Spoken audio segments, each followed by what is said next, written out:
Hi ಗೆಳೆಯರೆ, ನಮಸ್ಕಾರ. Welcome back to Rudra study channel. Hope you all are fantastic. ಸ್ನೇಹಿತರೆ, ನೀವೆಲ್ಲ ತುಂಬ ದಿನಗಳಿಂದ ಕಾಯ್ತಕ್ಕಂಥ village account officer exam notification ಬಂದಿರತಕ್ಕಂಥದ್ದು. ಹಾಗೆ ಅಪ್ಲಿಕೇಶನನ್ನು ಹಾಕೋಕ್ಕೆ ಅವ್ರು ಕಾಲಾವಧಿಯನ್ನು ಕೊಟ್ಟಿದ್ದಾರೆ. ಅಂದರೆ ಇವತ್ತಿನಿಂದ ಆರಂಭಗೊಂಡು ಈ ತಿಂಗಳ ಕೊನೆಯ ತಾರೀಕಿನ ತನಕ ನಿಮಗೆ ಕಾಲಾವಧಿ ಅದ. ಯಾರಿಗೆಲ್ಲ ಇಂಟ್ರೆಸ್ಟ್ ಇದೆಯಾ ಅಪ್ಲೈ ಮಾಡಬೇಕಂತ ಇದ್ದೀರಾ, ದಯವಿಟ್ಟು ಬೇಗ KE ವೆಬ್ಸೈಟ್ಗೆ ಹೋಗಿ ಈ ಒಂದು ವಿಲೇಜ್ ಅಕೌಂಟ್ ಆಫೀಸರ್ ಅಪ್ಲಿಕೇಶನ್ ಫಾರ್ಮನ್ನು ಪ್ರಾಪರಾಗಿ ತುಂಬಬೇಕು. ಸರಿನಾ? ಇದ್ರ ಜೊತೆಗೆ ಇನ್ನೊಂದು ಇಂಪಾರ್ಟೆಂಟ್ ಮಾಹಿತಿ.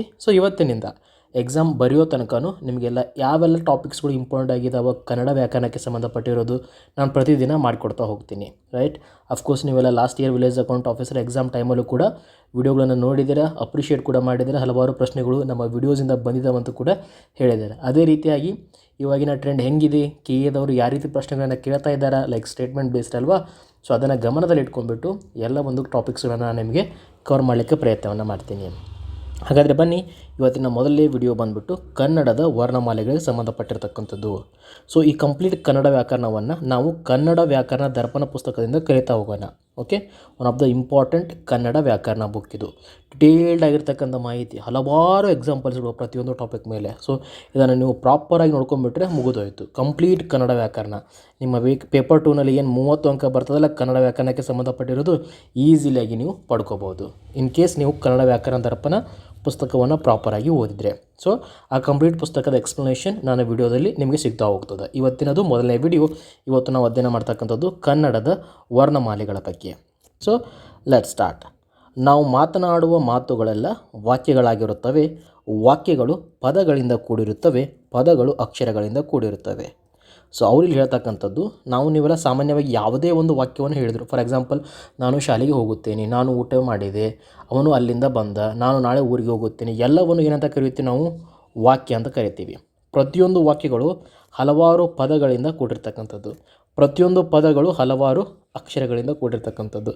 ಇದೇ ಒಂದು ಸ್ಟ್ರಕ್ಚರ್ ಇರ್ತದೆ. ಮೊದಲಿಗೆ ಬರೋದು ನಮಗೆ ಅಕ್ಷರ, ರೈಟ್? ಅಕ್ಷರದ ನಂತರ ಬರ್ತಕ್ಕಂಥದ್ದು ಪದ, ಪದದ ನಂತರ ಬರ್ತಕ್ಕಂಥದ್ದು ವಾಕ್ಯ. ಅದೇ ಮಾಹಿತಿಯನ್ನು ಅವರು ಇಲ್ಲಿ ಹೇಳಿದ್ದಾರೆ.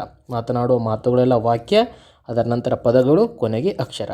ಒಂದು ಎಕ್ಸಾಂಪಲನ್ನು ಕೊಡ್ತಾ ಹೋಗ್ತಾರೆ ಇಲ್ಲ ಅವರು. ನಾನು ಪಾಠಶಾಲೆಗೆ ಹೋಗಿ ಬಂದೆನು. ಈ ಒಂದು ವಾಕ್ಯವನ್ನು ಗಮನಿಸಿದಾಗ ಇಲ್ಲಿ ನಾನು ಅನ್ನುವ ಪದ ಇದೆ, ಪಾಠಶಾಲೆಗೆ ಅನ್ನುವ ಪದವಿದೆ, ಹೋಗಿ ಅನ್ನುವ ಪದವಿದೆ, ಹೀಗೆ ಬಂದೆನು. ಟೋಟಲಾಗಿ ಈ ಒಂದು ವಾಕ್ಯದಲ್ಲಿ 4 ಪದಗಳಿದ್ದಾವೆ. 1 2 3 4. ಒಂದೊಂದು ಪದದಲ್ಲೂ ಅನೇಕ ಅಕ್ಷರಗಳಿದ್ದಾವೆ. ಫಾರ್ ಎಕ್ಸಾಂಪಲ್, ಇವಾಗ ನಾನು ಅಂತ ತೆಗೆದುಕೊಂಡ್ರೆ ಇಲ್ಲಿ ಎಷ್ಟು ಅಕ್ಷರಗಳಿದ್ದಾವೆ? ಫಾರ್ ಹೈ ಲೆವೆಲ್ ನೀವು ಅಂತೀರ ಸರ್ ಇದರಲ್ಲಿ 2 ಅಕ್ಷರಗಳಿದ್ದಾವೆ ಅಂತ. ಆ ಥರ ಅಲ್ಲ, ಪ್ರತಿಯೊಂದು ಅಕ್ಷರವನ್ನು ನಾವು ಬಿಡಿಸಿ ಬರಿತಾ ಹೋಗಬೇಕು. ಇವಾಗ ನಾ ಅಂತ ಬಿಡಿಸಿ ಬರೆದ್ರೆ ಇದರಲ್ಲಿ ನ ಅಂತಕ್ಕಂಥ ವ್ಯಂಜನ ಪ್ಲಸ್ ಆ ಅಂತಕ್ಕಂಥ ಸ್ವರ 2 ಅಕ್ಷರಗಳಿದ್ದಾವೆ. ಲೈಕ್ ವೈಸ್ ನೂವನ್ನು ಬಿಡಿಸಿ ಬರೆದಾಗ ನ ಅಂತಕ್ಕಂಥ ವ್ಯಂಜನ, ಉ ಅಂತಕ್ಕಂಥ ಸ್ವರ. ಟೋಟಲಾಗಿ 4 ಅಕ್ಷರಗಳು ಇದ್ದಾವೆ ಇಲ್ಲಿ. 1 2 3 4. 4 ಅಕ್ಷರಗಳು ಸೇರಿ ನಾನು ಅಂತಕ್ಕಂಥ ಪದ ಆಗಿದೆ ನೋಡಿ. ನ, ಆ, ನ, ಉ ಎಂಬ ಬೇರೆ ಬೇರೆ ಅಕ್ಷರಗಳಿವೆ.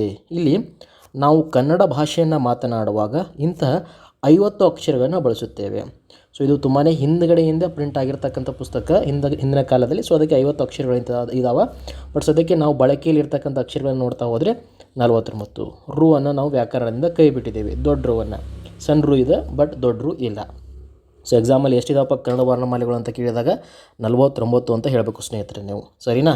ಕನ್ನಡದ ಈ 50 ಅಕ್ಷರಗಳ ಮಾಲೆಗೆ ವರ್ಣಮಾಲೆ ಅಥವಾ ಅಕ್ಷರಮಾಲೆ ಎಂದು ಕರೆಯುತ್ತಾರೆ. Very important. ಎಷ್ಟಿದಾವೆ? 49. ಬಟ್ ಈ ಪುಸ್ತಕದಲ್ಲಿ 50 ಅಂತ ಪ್ರಿಂಟ್ ಆಗಿದೆ. ಯಾಕಂದರೆ ಇದು ತುಂಬಾ ಹಿಂದಿನ ಕಾಲದಲ್ಲಿ ಪ್ರಿಂಟ್ ಆಗಿರ್ತಕ್ಕಂಥ ಪುಸ್ತಕ, ಭಾಳ ಹಿಂದುಗಡೆ ಪ್ರಿಂಟ್ ಆಗಿರ್ತಕ್ಕಂಥದ್ದು. ಅವಾಗ ರೂದ ಬಳಕೆ ಇತ್ತು.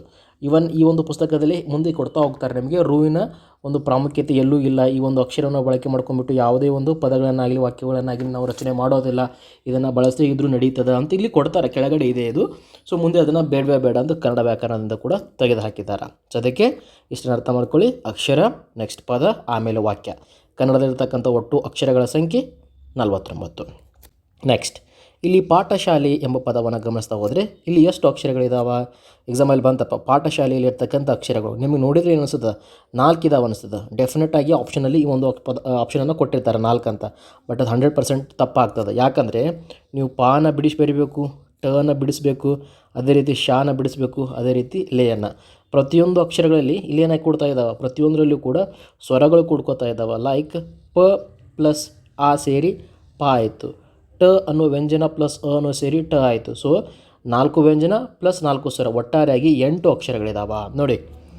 ಪ ಪ್ಲಸ್ ಆ, ಟ ಪ್ಲಸ್ ಅ, ಶ ಪ್ಲಸ್ ಆ, ಲ ಪ್ಲಸ್ ಎ, ಹೀಗೆ 8 ಅಕ್ಷರಗಳು ಈ ಪದದಲ್ಲಿ ಇದ್ದ ಹಾಗಾಯಿತು.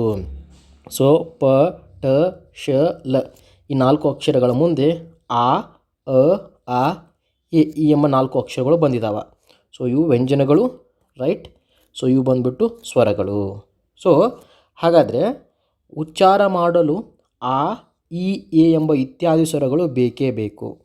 ಸಪೋಸ್ ಯಾವುದೇ ಒಂದು ಅಕ್ಷರ ತೆಗೆದುಕೊಂಡ್ರು ಈ ಪಾಠಶಾಲೆಯಲ್ಲಿ ನೀವು ಮೊದಲನೇ ಅಕ್ಷರ ಪಾ ತೆಗೆದುಕೊಂಡ್ರೆ ಏನನ್ನು ಕೂಡ್ಕೊಂಬಿಟ್ಟಾಗಿದೆ, ಪ ಪ್ಲಸ್ ಆ. ಸೊ ಇದನ್ನು ಗಮನಿಸ್ತಾ ಹೋದಾಗ ನೀವು ಕೇವಲ ಈ ಒಂದು ಅಕ್ಷರದ ಬಳಕೆಯನ್ನು ಮಾಡಿದರೆ ಯಾವುದೇ ರೀತಿಯಾಗಿರ್ತಕ್ಕಂಥ ಅರ್ಥ ಸಿಗೋದಿಲ್ಲ, ಪ್ರಾಪರ್ ಆಗಿರೋ ಪ್ರೊನೌನ್ಸಿಯೇಷನ್ ಆಗೋದಿಲ್ಲ. ಅದ್ರ ಜೊತೆಗೆ ಆ ಎಂಬಂಥ ಸ್ವರ ಸೇರಿದಾಗ ಮಾತ್ರ ಪಾ ಎಂಬ ಪರಿಪೂರ್ಣ ಅಕ್ಷರ ನಮಗೆ ಸಿಗ್ತದೆ.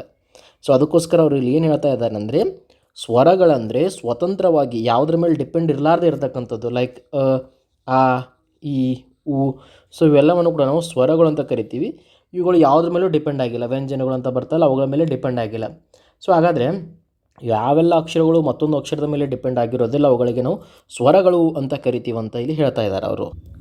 ನೋಡಿ, ಸ್ವತಂತ್ರವಾಗಿ ಉಚ್ಚಾರ ಮಾಡಬಹುದಾಗಿರ್ತಕ್ಕಂಥ ಅಕ್ಷರಗಳಿಗೆ ಸ್ವರಗಳು ಯಾವ್ಯಾವು? ಆ ಇ ಎ ಓ. ಸೊ ಇದು ಎಲ್ಲ ಈ ಒಂದು ಎಕ್ಸಾಂಪಲಿಂದ ತೆಗೆದುಕೊಂಡಿದ್ದಾರೆ. ಬಟ್ ಈ ಪ ಆಗಿರ್ಬೋದು, ಟ ಆಗಿರ್ಬೋದು, ಶ ಆಗಿರ್ಬೋದು, ಲ, ಇವುಗಳು ಸ್ವತಂತ್ರವಾಗಿ ಉಚ್ಚಾರಣೆ ಮಾಡಲಿಕ್ಕೆ ಆಗೋದಿಲ್ಲ. ಇವುಗಳನ್ನು ಮಾತ್ರ ಬರೆದು ಯಾವುದೇ ರೀತಿಯಾಗಿರ್ತಕ್ಕಂಥ ಶಬ್ದ ಆಗುವುದಿಲ್ಲ. ನೋಡಿ, ಅವರು ಕ್ಲಿಯರಾಗಿ ಕೊಟ್ಟಿದ್ದಾರೆ, ಶಬ್ದ ಆಗುವುದಿಲ್ಲ. ಟದ ಜೊತೆಗೆ ಆ ಸೇರಿದಾಗ ಮಾತ್ರ ಟ ಆಗ್ತದೆ. ಬಟ್ ನೀವು ಆ ಮಾತ್ರ ಬಳಕೆ ಮಾಡ್ತೀನಿ, ಇದನ್ನು ಬಳಕೆ ಮಾಡಲ್ಲ ಅಂತಂದರೆ ಎಸ್, ಅದು ಪಾಸಿಬಲ್ ಇದೆ. ಆ ಯಾವುದ್ರ ಮೇಲೂ ಡಿಪೆಂಡ್ ಇಲ್ಲ, ಬಟ್ ಇದು ಡಿಪೆಂಡ್ ಆಗಿದೆ. ಸೊ ಯಾವುದ್ರ ಮೇಲೂ ಡಿಪೆಂಡ್ ಇಲ್ಲ ಅಂದರೆ ಅದನ್ನು ಏನಂತ ಕರಿತೀವಿ ನಾವು? ಸ್ವರಗಳು ಅಂತ ಕರಿತೀವಿ. ನೋಡಿ, ಡೆಫಿನಿಷನ್ ಇದೆ. ಸ್ವತಂತ್ರವಾಗಿ ಉಚ್ಚಾರ ಮಾಡಲಾಗುವ ಅಕ್ಷರಗಳನ್ನು ಸ್ವರಗಳೆಂದು ಕರೆಯುತ್ತೇವೆ. ಸ್ವರಗಳ ಸಹಾಯದಿಂದ ಮಾತ್ರ ಉಚ್ಚಾರ ಮಾಡಲಾಗುವ ಅಕ್ಷರಗಳನ್ನು ವ್ಯಂಜನಗಳೆಂದು ಕರೆಯುತ್ತೇವೆ. ನೋಡಿ, ಪಾಠ ಅಂತದಲ್ಲ. ಸೊ ಇಲ್ಲಿ ಪ ಆ ಪ್ಲಸ್ ಟ ಪ್ಲಸ್ ಅ ಇವೆಲ್ಲವೂ ಸೇರ್ಕೊಂಡ್ಬಿಟ್ಟು ಪಾ, ಇವೆಲ್ಲವೂ ಸೇರ್ಕೊಂಡ್ಬಿಟ್ಟು ಟ ಆಗಿದೆ. ಸರ್ ನಾವೇನು ಹೇಳ್ತೀನಿ ಅಂದರೆ, ಇವಾಗ ನಾನು ಈ ಪ ಬಿಡ್ತೀನಿ ಸರ್, ಆ ಮಾತ್ರ ಹೇಳ್ತೀನಿ. ಎಸ್, ಹೇಳ್ಬೋದು ನೀವು. ಬಟ್ ಇದ್ರ ಜೊತೆಗೆ ಈ ಪದ ಬಳಕೆ ಆದಾಗ ಮಾತ್ರ ಪಾ ಅನ್ನೋ ಅಕ್ಷರ ಬರ್ತದೆ. ಸೊ ಅದೇ ಹೇಳ್ತಾ ಇರೋದು, ಯಾವೆಲ್ಲ ಅಕ್ಷರಗಳನ್ನ ಸ್ವತಂತ್ರವಾಗಿ ನೀವು ಆ ಈ ಇವುಗಳಿಗೆ ಯಾವುದ್ರ ಜೊತೆಗೆ ಬಳಸಬೇಕಂತ ಅವಶ್ಯಕತೆಯೇ ಇಲ್ಲ, ಇಂಡಿಪೆಂಡೆಂಟಾಗಿ ಕೂಡ ಬಳಕೆ ಮಾಡ್ಬೋದು. ಅದಕ್ಕೋಸ್ಕರ ಅವು ಸ್ವತಂತ್ರ, ಮತ್ತೊಂದ್ರ ಮೇಲೆ ಡಿಪೆಂಡ್ ಆಗಿರ್ತಕ್ಕಂಥವುಗಳಿಗೆ ವ್ಯಂಜನ. ಹಾಗಾದರೆ ಸ್ವರಗಳು ವ್ಯಂಜನಗಳು ಬಿಟ್ಟರೆ ಬೇರೆ ಯಾವುದಾದ್ರೂ ಇದೆಯಾ? ಎಸ್, ಸ್ವರಗಳು ವ್ಯಂಜನಗಳನ್ನು ಬಿಟ್ಟರೆ ಇನ್ನೊಂದು ಬರ್ತಕ್ಕಂಥ ಕಾನ್ಸೆಪ್ಟೇ ಯೋಗವಾಹಗಳು. ಇಲ್ಲೊಂದು ಉದಾಹರಣೆ ಇದೆ ನೋಡಿ. ರಂಗ ಎಂಬಲ್ಲಿ ರ ಅ ಪೂಜಿ ಗ ಅ. ಸೊ ಇಷ್ಟು ಅಕ್ಷರಗಳು ಕೊಡ್ಕೊಂಡ್ಬಿಟ್ಟು ರಂಗ ಅಂತಕ್ಕಂಥ ಒಂದು ಪದ ಆಗಿದೆ. ಇಲ್ಲಿ ಅಕಾರದ ಮುಂದೆ ಸೊನ್ನೆಯೊಂದಿದೆ, ಆದರೆ ಅದು ಗಣಿತ ಪಾಠದಲ್ಲಿ ಬರುವ ಸೊನ್ನೆಯಲ್ಲ. ಸೊ ಇಲ್ಲಿ ಮುಂದೆ ಸೊನ್ನೆಯನ್ನು ಕೊಟ್ಟಿದ್ದಾರೆ, ಅಂದರೆ ಇದು ಗಣಿತದಲ್ಲಿ ಬರ್ತಕ್ಕಂಥ ಸೊನ್ನೆ ಅಲ್ಲ ಅಂತ ಹೇಳ್ತಾರೆ ಅವರು. ಅದಕ್ಕೆ ಭಾಷೆಯಲ್ಲಿ ಅನುಸ್ವಾರ ಎಂದು ಕರೆಯುತ್ತೇವೆ. ಕನ್ನಡ ಭಾಷೆಯಲ್ಲಿ ಈ ಥರ ಪೂಜೆ ಬಳಕೆಯಾಗಿದ್ದರೆ ಅದು ಅನುಸ್ವಾರ, ಈ ಥರ 2 ಪೂಜೆಗಳ ಬಳಕೆಯಾಗಿದ್ದರೆ ಅದು ವಿಸರ್ಗ. ಸೊ ನೋಡಿ, ಈ ಥರ ಬಂದರೆ ಅನುಸ್ವಾರ, ಗೊತ್ತಾಯ್ತಲ್ಲ. ಇಲ್ಲಿ ಮತ್ತೊಂದು ಉದಾಹರಣೆ ಕೊಟ್ಟಿದ್ದಾರೆ, ದುಃಖ. ಸೊ ದುಃಖ ಅಂತಕ್ಕಂಥ ಪದ ದ ಉ, ಸೊ ಈ 2 ಸೊನ್ನೆ ಆಮೇಲೆ ಖ. ಸೊ ಇವೆಲ್ಲವೂ ಸೇರಿ ಸೇರಿಬಿಟ್ಟು ದುಃಖ ಅನ್ನೋ ಪದ ಆಗಿರ್ತಕ್ಕಂಥದ್ದು. ಇಲ್ಲಿ ಊಕಾರದ ಮುಂದೆ ಒಂದರ ಮೇಲೊಂದು ಸೊನ್ನೆಗಳನ್ನು, ಅಂದರೆ ಈ ರೀತಿಯಾಗಿ ಬಂದಿರೋದನ್ನು ನೋಡ್ತೀವಿ. ಇದನ್ನು ನಾವು ವಿಸರ್ಗ ಅಂತ ಕರಿತೀವಿ. ಸೊ ಟೋಟಲ್ ಆಗಿ ಈ ಥರ ಪೂಜೆ, ಈ ಥರ 2 ಸೊನ್ನೆಗಳು ಬರ್ತಾಯಿದ್ರೆ ಅವುಗಳಿಗೆ ಯೋಗವಾಹಗಳು. ಸೊ ಯೋಗವಾಹ ಅಂದರೆ ಏನಪ್ಪ? ಇಲ್ಲಿ ನೋಡಿ, ಯೋಗವಾಹದ ಮೀನಿಂಗನ್ನು ಕೊಟ್ಟಿದ್ದಾರೆ ಅವರಲ್ಲಿ. ಸೊ ಇವೆರಡು ಯೋಗವಾಹಗಳು, ಅವುಗಳ ಮೀನಿಂಗ್ ಇಲ್ಲಿ ನೋಡಿ. ಇವುಗಳನ್ನು ಪ್ರತ್ಯೇಕವಾಗಿ ಉಚ್ಚಾರ ಮಾಡಲು ಆಗುವುದಿಲ್ಲ. ಇನ್ನೊಂದು ಅಕ್ಷರದ ಸಂಬಂಧವನ್ನು ಇವು ಹೊಂದಿದಾಗಲೇ ಉಚ್ಚಾರ ಮಾಡಲು ಬರುತ್ತವೆ. ಯೋಗ ಎಂದರೆ ಸಂಬಂಧವನ್ನು, ವಾಹ ಎಂದರೆ ಹೊಂದಿದ ಎಂಬ ಅರ್ಥವನ್ನು ತಿಳಿಸುತ್ತವೆ. ಆದ್ದರಿಂದ ಒಂದು ಅಕ್ಷರದ ಸಂಬಂಧವನ್ನು ಹೊಂದಿದ ಮೇಲೆಯೇ ಉಚ್ಚಾರ ಮಾಡಲು ಬರುವ ಇವಕ್ಕೆ ಯೋಗವಾಹ ಎಂದು ಕರೆಯುತ್ತಾರೆ. ಸೊ ಅವ್ರು ಹೇಳ್ತಾ ಇರೋದು, ಈ ಸೊನ್ನೆ ಮತ್ತು ಈ ಡಬಲ್ ಸೊನ್ನೆ ಬಳಸಬೇಕಾಗಿತ್ತಂದರೆ ಇದರ ಜೊತೆಗೆ ಮತ್ತೊಂದು ಅಕ್ಷರದ ಬಳಕೆ ಇರಲೇಬೇಕು, ಇಲ್ಲ ಅಂದರೆ ಆಗುವುದಿಲ್ಲ, ಸ್ವತಂತ್ರವಾಗಿ ಉಚ್ಚಾರ ಮಾಡಲು ಆಗುವುದಿಲ್ಲ. ಇವಾಗ ರ ಬರೆದು ಬಿಟ್ಟರೆ ಇದು ಗೊತ್ತಾಯಿತು, ಇದರೊಳಗೆ ರ ಅಂತಕ್ಕಂಥ ವ್ಯಂಜನ ಪ್ಲಸ್ ಅ ಅಂತಕ್ಕಂಥ ಸ್ವರ ಅದ. ಸ್ವತಂತ್ರವಾಗಿ ಉಚ್ಚಾರ ಮಾಡ್ಬೋದು, ಹಾಗಾದರೆ ಇದು ಸ್ವರ, ಇದು ಬಂದ್ಬಿಟ್ಟು ವ್ಯಂಜನ. ಇವುಗಳ ಜೊತೆಗೆ ರದ ಮುಂದೆ ಸೊನ್ನೆ ನಾವು ಬರೆದ್ರೆ ರಮ್ ಅಂತ ಆಗ್ತದೆ. ರಮ್ ಬರಲಿ ಅದು ಕೇವಲ ಪೂಜೆ ಬರೆದ್ರೆ so no meaning at all. So ನೀವು ಒಂದು ಯಾವುದೇ ವಾಕ್ಯವನ್ನು ಬರೀಬೇಕಾದ ಸಂದರ್ಭದಲ್ಲಿ ಈ ರೀತಿಯಾಗಿ ಬರೆದುಬಿಟ್ರೆ ಸೊ ಅದಕ್ಕೆ ಮೀನಿಂಗೇ ಇಲ್ಲ. ಇದ್ರ ಹಿಂದ್ಗಡೆ ನೀವು ದು ಅಂತ ಬರೆದಾಗ ಧೂ ಅನ್ನೋ ಅರ್ಥವನ್ನು ಕೊಡ್ತು, ಮುಂದೆ ಕ ಬರೆದಾಗ ದುಃಖ ಅನ್ನೋ ಒಂದು ಪದ ಆಯಿತು. ಸೊ ಹಾಗೆ ಸ್ವತಂತ್ರವಾಗಿ ಉಚ್ಚಾರಣೆ ಮಾಡಲಾಗದೆ ಮತ್ತೊಂದು ಅಕ್ಷರದ ಸಂಬಂಧದೊಂದಿಗೆ ಉಚ್ಚಾರ ಮಾಡ್ತಾಯಿದ್ರೆ ಅದನ್ನು ನಾವು ಯೋಗವಾಹ ಅಂತ ಕರಿತೀವಿ. ಸೊ ಇಲ್ಲಿ ನೋಡಿ ಅದನ್ನು ಎಕ್ಸ್ಪ್ಲನೇಷನ್ ಮಾಡಿದ್ದಾರೆ. ಮುಖ್ಯವಾಗಿ ಇವು ಸ್ವರದ ಸಂಬಂಧ ಪಡೆದ ಮೇಲೆ ಎಂದರೆ ಸ್ವರಾಕ್ಷರಗಳ ಮುಂದೆ ಬಂದಾಗ ಉಚ್ಚಾರಿಸಲಾಗುತ್ತದೆ. ಲೈಕ್ ಅಂ, ಇಂ, ಏಂ, ಓಂ, ಓಂ, ಇಂ, ಇಂ, ಊ ಈ ರೀತಿ. ಸೊ ವೆರಿ ಇಂಪಾರ್ಟೆಂಟ್ ಸ್ಟೇಟ್ಮೆಂಟ್ ಇದು. ಅಲ್ಲಿ ಪುಟ್ ಸ್ಟಾರ್ ಮಾರ್ಕ್. ಸೊ ಎಕ್ಸಾಮಲ್ಲಿ ಕೇಳ್ಬೋದು ಯೋಗವಾಹದ ಲಕ್ಷಣ ಏನಂತ ಹೇಳಿ, ಯಾಕಂದರೆ ಸ್ಟೇಟ್ಮೆಂಟ್ ಬೇಸ್ಡ್ ಪ್ರಶ್ನೆಯನ್ನು ಈ ಕೆ.ಇ.ದವ್ರು ಕೇಳ್ತಾರೆ. ನೋಡಿ, ಸ್ವರದ ಸಂಬಂಧ ಪಡೆದ ಮೇಲೆ ಎಂದರೆ ಸ್ವರಾಕ್ಷರಗಳ ಮುಂದೆ ಬಂದಾಗ ಉಚ್ಚಾರವಾಗ್ತಕ್ಕಂಥ ಅಕ್ಷರಗಳಿಗೆ ನಾವು ಯೋಗವಾಹಗಳು. ಮತ್ತೊಂದರ ಜೊತೆಗೆ ಅಂದರೆ ವ್ಯಂಜನ ಜೊತೆಗೆ ಬರಲ್ಲ, ಇವು ಪ್ರಮುಖವಾಗಿ ಬರ್ತಕ್ಕಂಥದ್ದು ಸ್ವರಾಕ್ಷರಗಳ ಜೊತೆಗೆ. ಅದ ಮುಂದೆ ಬಂದರೆ ಅಂ, ಇದ ಮುಂದೆ ಬಂದರೆ ಇಂ, ಇದ ಮುಂದೆ ಬಂದರೆ ಎಂ, ಓಂ. ಓಂ ಅರ್ಥ ಆಗ್ತಿದ್ದಿಲ್ಲ? ಸೊ ಈ ರೀತಿಯಾಗಿ ಸ್ವರದ ಮುಂದೆನೇ ಬರಬೇಕು ಯೋಗವಾಹ ಅಂತ ಬಂದಾಗ. ಹೀಗೆ ಇವನ್ನು ಸ್ವರದ ಸಂಬಂಧದಿಂದಲೇ ಉಚ್ಚರಿಸಬಹುದಲ್ಲದೆ ಅದಿಲ್ಲದೆ ಹೀಗೆ ಯಾವ ಅಕ್ಷರದ ಸಂಬಂಧವಿಲ್ಲದೆ ಬರೆದರೆ ಉಚ್ಚಾರಣೆ ಮಾಡಲು ಬರುವುದಿಲ್ಲ. ಸೊ ಟೋಟಲಾಗಿ ಏನೇನು ನೆನ್ಪಿಟ್ಕೋಬೇಕು ಈ ಒಂದು ಪ್ಯಾರಾಗ್ರಾಫಲ್ಲಿ ನಾವು ಸ್ವರಗಳ ಸಹಾಯದಿಂದನೇ ರನ್ ಆಗ್ತಕ್ಕಂಥವು ಯಾವಪ್ಪ? ಅನುಸ್ವಾರ ಮತ್ತು ವಿಸರ್ಗ. ಅನುಸ್ವಾರ ಮತ್ತು ವಿಸರ್ಗ. ಸೊ ನೋಡಿ ಇಲ್ಲಿ ಕೊಡ್ತಾರೆ, ಸ್ವರಗಳ ಮುಂದೆ ಬರೆದು ಉಚ್ಚರಿಸಲಾಗುವ ಅನುಸ್ವಾರ ವಿಸರ್ಗಗಳಿಗೆ ನಾವು ಯೋಗವಾಹಗಳೆಂದು ಕರೆಯುತ್ತೇವೆ. ಸ್ಟೇಟ್ಮೆಂಟ್ ಬೇಸಲ್ಲಿ ಬಂತು. ಅವ್ರೇನು ಮಾಡ್ತಾರೆ, ಇಲ್ಲಿ ಸ್ವರಗಳ ಅನ್ನುವ ಬದಲಾಗಿ ವ್ಯಂಜನ ಅಂತ ಕೊಟ್ಬಿಡ್ತಾರೆ. ವ್ಯಂಜನದ ಮುಂದೆ ಬರೆದು ಉಚ್ಚರಿಸಲಾಗುವ ಅನುಸ್ವಾರ ವಿಸರ್ಗಗಳಿಗೆ ಯೋಗ ಎಂದು ಕರೆಯುತ್ತೇವೆ. ಸ್ಟೇಟ್ಮೆಂಟ್ ಸರಿನಾ ತಪ್ಪ? ದಟ್ ಈಸ್ ರಾಂಗ್, ಬಿಕಾಸ್ ಸ್ವರಗಳ ಮುಂದೆ ಉಚ್ಚಾರಲಾಗತಕ್ಕಂಥ ಅಕ್ಷರಗಳಾಗಿದ್ದಾವೆ. ಸೊ ಹಾಗಾದರೆ ಕನ್ನಡ ವರ್ಣಮಾಲೆಯಲ್ಲಿ ಎಷ್ಟು ವಿಧಗಳಾಯಿತು? ಸ್ವರಗಳೆನ್ನುವ ಕೆಟಗರಿ ಆಯಿತು, ವ್ಯಂಜನಗಳೆನ್ನುವ ಕೆಟಗರಿ ಆಯಿತು, ಫೈನಲ್ ಆಗಿ ಯೋಗವಾಹಗಳು ಎಂದು ಕೆಟಗರಿ ಆಯಿತು. ಸೊ ಟೋಟಲಾಗಿ 3 ಭಾಗ ಮಾಡಿರೋದನ್ನು ನೋಡ್ತೀವಿ ನಾವು, ರೈಟ್? 3 ಭಾಗ. ಅದರೊಳಗಡೆ ಮೊದಲೇ ಭಾಗ ಯಾವುದು? ಸ್ವರಗಳು. ಸ್ವರಗಳು ಅಂದರೆ ಅದು ಒಂದೇ ಇದೆಯಾ? ಅದರಲ್ಲಿ ಟೈಪ್ಸ್ ಇದ್ದಾವೆ? ಎಸ್, ಅದರಲ್ಲಿ 2 ಟೈಪ್ ಮಾಡ್ತೀವಿ ನಾವು. ಟೋಟಲಾಗಿ 3 ಬರ್ತದೆ. ಫಾರ್ ಹೈ ಲೆವೆಲ್ ನಾವು 2 ಅಂತ ಹೇಳ್ಬೋದು. ನೋಡಿ, ಟೋಟಲ್ ಆಗಿರ್ತಕ್ಕಂಥ ಸ್ವರಗಳ ಸಂಖ್ಯೆ 13. 14 ಅದ, ಬಟ್ ಈ ರೂವನ್ನು ತೆಗೆದು ಹಾಕ್ಬೋದು. ಇಲ್ಲಿ ಕೊಡ್ತಾ ಹೋಗ್ತಾರೆ ನೋಡಿ, ರು ಎಂಬ ಸ್ವರದಿಂದ ಕೂಡಿದ ಶಬ್ದಗಳು ಕನ್ನಡ ಮಾತುಗಳಲ್ಲೇ ಬರದೇ ಇಲ್ಲವಾದುದರಿಂದ ಇದನ್ನು ಕೈ ಬಿಟ್ಟರೂ ಹಾನಿ ಇಲ್ಲ. ಆವಾಗ ಈ ಥರ ಆಯಿತು, ಬಟ್ ಇವಾಗ ಬಿಟ್ಟಿದ್ದೀವಿ. ಸೊ ಹಾಗಾದರೆ 50ರಿಂದ ಸಂಖ್ಯೆ ಎಷ್ಟಾಯ್ತು? ಇವಾಗ 49 ಆಯಿತು. ಸ್ವರಗಳು ಅಂತ ಎಕ್ಸಾಮಲ್ಲಿ ಬಂದಾಗ ಸೊ ನೀವು 13 ಅಂತ ನೆನಪಿಟ್ಕೋಬೇಕು. ಇವಾಗ ಯಾವುದು? ಅ, ಆ, ಇ, ಉ, ಊ, ರು, ಎ, ಐ, ಓ, ಔ. ಸೊ ಇದರಲ್ಲಿರ್ತಕ್ಕಂಥ ಟೈಪ್ಸ್ಗಳನ್ನು ನೋಡ್ತಾ ಹೋಗೋಣ. ಅದಕ್ಕಿಂತ ಮುಂಚೆ ವ್ಯಂಜನಗಳ ಲಿಸ್ಟನ್ನು ಕೂಡ ಕೊಡ್ತಾ ಹೋಗ್ತಾರೆ ನೋಡಿ ಅವರಲ್ಲಿ. ಕ ಕ ಗಗನ್ಯ, ಚ ಚ ಜನ್ಯ, ಟ ಟ ಡಡನ, ತ ತ ದನ, ಪ ಪ ಬ ಬ ಮ. ಸೊ ಇವುಗಳಲ್ಲಿ ವರ್ಗ ಮಾಡ್ತೀವಿ ನಾವು. ಲೈಕ್ ಕ ವರ್ಗ, ಚ ವರ್ಗ, ಟ ವರ್ಗ, ತ ವರ್ಗ, ಪ ವರ್ಗ ಅಂತ. ಸೊ ಈ ರೀತಿಯಾಗಿ ಯಾವುದೇ ವರ್ಗಕ್ಕೆ ಬಿಲಾಂಗಿಂಗ್ ಇಲ್ಲದವುಗಳನ್ನು ನಾವು ಅವರ್ಗೀಯ ವ್ಯಂಜನಗಳ ಗುಂಪಿಗೆ ಸೇರ್ತೀವಿ ನೋಡಿ. ಯ, ರ, ಲ, ವ, ಶ, ಸ, ಹಳ. ಸೊ ಈ ರೀತಿ ವರ್ಗ ಮಾಡ್ತಾಯಿದ್ರೆ ಅವುಗಳನ್ನು ನಾವು ವರ್ಗೀಯ ವ್ಯಂಜನ ಅಂತ ಕರಿತೀವಿ.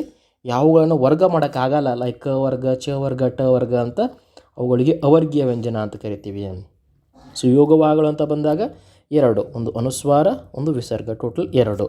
ಸೊ ಒಟ್ಟಾರೆಯಾಗಿ 13 ಸ್ವರಗಳು, 34 ವ್ಯಂಜನಗಳು, 2 ಯೋಗವಾಹಗಳು, ಟೋಟಲಾಗಿ 49 ಅಕ್ಷರಗಳು ಇರೋದನ್ನು ನಾವು ಕನ್ನಡ ವರ್ಣಮಾಲೆಯಲ್ಲಿ ನೋಡ್ತೀವಿ. ಸೊ ನೆಕ್ಸ್ಟ್ ಹೆಡ್ಡಿಂಗ್ ಬಂದುಬಿಟ್ಟು ಸ್ವರಗಳ ವಿಚಾರವನ್ನು ಮಾಡ್ತಾ ಹೋಗೋಣ. ಮೊದಲೇ ಹೆಡ್ಡಿಂಗ್ ಸ್ವರಗಳು. ಗೊತ್ತಾಯಿತು ನಿಮಗೆ 13 ಸ್ವರಗಳಿದ್ದಾವೆ ಕನ್ನಡದಲ್ಲಿ ಅಂತ. ಅದರೊಳಗಡೆ ಅ, ಇ, ಉ, ರು, ಎ, ಓ ಈ 6 ಸ್ವರಗಳು ಒಂದು ಮಾತ್ರೆಯ ಕಾಲದಲ್ಲಿ ಉಚ್ಚಾರ ಮಾಡಲಾಗ್ತದೆ. ಸೊ ಒಂದು ಮಾತ್ರೆಯ ಕಾಲದಲ್ಲಿ ಉಚ್ಚಾರ ಮಾಡ್ತಕ್ಕಂಥ ಅಕ್ಷರಗಳಿಗೆ ನಾವು ಹ್ರಸ್ವ ಸ್ವರಗಳು ಅಂತ ಕರಿತೀವಿ. ಹಾಗಾದರೆ 2 ಮಾತ್ರೆಗಳ ಕಾಲದಲ್ಲಿ ಉಚ್ಚಾರ ಮಾಡ್ತಕ್ಕಂಥ ಅಕ್ಷರಗಳು ಯಾವಿದಾವ? ಆ, ಈ, ಊ, ಎ, ಐ, ಓ, ಔ. ಸೊ ಈ 7 ಸ್ವರಗಳನ್ನು ದೀರ್ಘಾಕ್ಷರಗಳು ಎಂದು ಕರೀತಾರೆ. ಸೊ ಸ್ವರಗಳಲ್ಲಿ 2, ಒಂದು ರಸಸ್ವರ, ಇನ್ನೊಂದು ದೀರ್ಘಸ್ವರ. ಒಂದು ಮಾತ್ರೆಯ ಕಾಲದಲ್ಲಿ ಉಚ್ಚರಿಸುವ ಅಕ್ಷರಗಳಿಗೆ ರಸಸ್ವರ ಎಂದು ಕರೆಯುತ್ತಾರೆ. 2 ಮಾತ್ರೆಯಲ್ಲಿ ಉಚ್ಚರಿಸತಕ್ಕಂಥ ಅಕ್ಷರಗಳಿಗೆ ದೀರ್ಘಸ್ವರಗಳು ಎಂದು ಕರೆಯುತ್ತಾರೆ. ಸೊ ಹಾಗಾದರೆ ಸೊ 2 ನೆನಪಿಟ್ಕೊಳ್ಳಿ. ರಸಸ್ವರಗಳ ಸಂಖ್ಯೆ 6, ದೀರ್ಘಸ್ವರಗಳ ಸಂಖ್ಯೆ 7, ಟೋಟಲ್ ಆಗಿ 13. ನೆಕ್ಸ್ಟ್ ಇದನ್ನು ಬಿಟ್ಟು ಇನ್ನೊಂದು ಕೆಟಗರಿ ಇದೆ ಇಲ್ಲಿ ನೋಡಿ. ಮೇಲೆ ಹೇಳಿದ ಸ್ವರಗಳನ್ನೇ 2 ಮಾತ್ರೆಗಳ ಕಾಲಕ್ಕಿಂತಲೂ ಹೆಚ್ಚು ಕಾಲ ಎಳೆದು ಹೇಳುವುದೂ ಉಂಟು. ಲೈಕ್ ಆ, ಈ ಊ ಅಂತ ಏನಿದಾವಲ್ಲ ಇವುಗಳನ್ನು ಬಿಟ್ಟು 2 ಮಾತ್ರೆಗಳ ಕಾಲಕ್ಕಿಂತ ಹೆಚ್ಚು ಕಾಲ ಎಳೆದುಕೊಂಡು ಹೇಳ್ಬೋದು. ಲೈಕ್ ಅನ್ನ, ಓಡಿ ಬಾ, ದೇವರೇ ಕಾಪಾಡು. ಸೊ ಇವುಗಳಿಗೆ ನಾವು ಏನಂತ ಕರಿತೀವಿ? ಪ್ಲುತ್ವ ಸ್ವರಗಳು. ಅಂದರೆ 3 ಮಾತ್ರೆಗಳ ಕಾಲದಲ್ಲಿ ಉಚ್ಚರಿಸಲ್ಪಡುವ ಸ್ವರಗಳಿಗೆ ನಾವು ಪ್ಲುತ್ವ ಸ್ವರಗಳು. ಎಕ್ಸಾಮಲ್ಲಿ ಪ್ಲುತ್ವ ಸ್ವರಗಳ ಮೇಲೆ ಪ್ರಶ್ನೆ ಆಗ್ತದೆ, ಬಟ್ ಅದನ್ನು ಐಡೆಂಟಿಫೈ ಮಾಡೋದು ಕೂಡ ತುಂಬಾ ಈಸಿ. ಸೊ ಈ ರೀತಿಯಾಗಿ 3 ನಂಬರ್ ಬಂದಿರ್ತದೆ ನಿಮಗೆ. ಸೊ ಹಿಂಗೆ 3 ನಂಬರ್ ಕಂಡ್ರೆ ಅದೇನಪ್ಪ ಯಾವಾಗಲೂ ಪ್ಲುತ್ವ ಸ್ವರ ಆಗಿರ್ತದೆ. ಹ್ರಸ್ವ ಸ್ವರ, ದೀರ್ಘ ಸ್ವರ, ಕೊನೆಯದಾಗಿ ಪ್ಲುತ್ವ ಸ್ವರ. ಅಕ್ಕ ನೋಡಿ ಇಲ್ಲಿ ಕಾಣಿಸ್ತಿದೆಯಲ್ಲ, ಈ ಥರ ಬಂದರೆ ಅದು ಪ್ಲುತ್ವ. ಅಮ್ಮ, ಸೊ ನಂಬರ್ 3 ಪ್ಲುತ್ವ. ದೇವರೇ 3, ಮಕ್ಕಳಿರಾ 3. ಸೊ ಈ ಥರ 3 ಕಾಣಿಸ್ತಾ ಇದ್ದರೆ ಅದು ಯಾವಾಗಲೂ ಪ್ಲುತ್ವ ಸ್ವರ. ಪ್ಲುತ್ವ ಸ್ವರ ಅಂದರೆ ಏನು? 3 ಮಾತ್ರ ಕಾಲದಲ್ಲಿ ಉಚ್ಚರಿಸಲ್ಪಡ್ತಕ್ಕಂಥ ಅಕ್ಷರಗಳಾಗಿದ್ದಾವ. ಸೊ ಹಾಗಾದರೆ ಟೋಟಲಾಗಿ ಹ್ರಸ್ವ, ದೀರ್ಘ, ಪ್ಲುತ್ವ. ಸೊ ಟಾಪಾಗಿ ನಾವು ಇವೆರಡನ್ನೇ ಜಾಸ್ತಿ ಬಳಕೆಯಲ್ಲಿರೋದನ್ನು ಕೂಡ ನಾವು ನೋಡ್ತೀವಿ. ನೆಕ್ಸ್ಟ್ ಹಾಗಾದರೆ ಸ್ವರಗಳ ನಂತರ ಬರ್ತಕ್ಕಂಥ 2ನೇ ಕ್ಯಾಟಗರಿ ವ್ಯಂಜನಾಕ್ಷರಗಳು. ಸ್ವರಗಳಲ್ಲಿ ಹ್ರಸ್ವ, ದೀರ್ಘ ಹೀಗೆಲ್ಲ ನೋಡಿದ್ವಿ. ಹಾಗಾದರೆ ವ್ಯಂಜನಾಕ್ಷರಗಳಲ್ಲಿ ಇರಬೇಕಲ್ಲ? ಎಸ್, ಇಲ್ಲಿ 2 ಭಾಗ ಮಾಡ್ತೀವಿ. ಒಂದು ವರ್ಗೀಯ ವ್ಯಂಜನ, ಇನ್ನೊಂದು ಅವರ್ಗೀಯ ವ್ಯಂಜನ.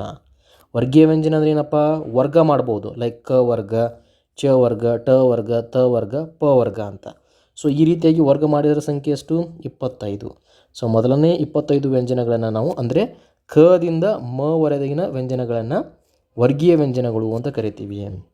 ಸೊ ಇವುಗಳನ್ನು ಬಿಟ್ಟು ಉಳಿದವೇನದಲ್ಲ ಅವುಗಳಿಗೆ ಅವರ್ಗೀಯ. ಸೊ ಈ ವರ್ಗೀಯ ವ್ಯಂಜನದಲ್ಲಿ ಮತ್ತೆ ನಾವೊಂದು ವಿಭಾಗವನ್ನು ಮಾಡ್ತೀವಿ. ಅಲ್ಪಪ್ರಾಣ, ಮಹಾಪ್ರಾಣ. ನಂಬರ್ ಕೊಟ್ಟಿದ್ದು ನೋಡಿ, 1, 2, 3, 4, 5. ಇದರಲ್ಲಿ 1 ಮತ್ತು 3 ಅಲ್ಪಪ್ರಾಣ, 2 ಮತ್ತು 4 ಮಹಾಪ್ರಾಣ, 5 ಅನುನಾಸಿಕ.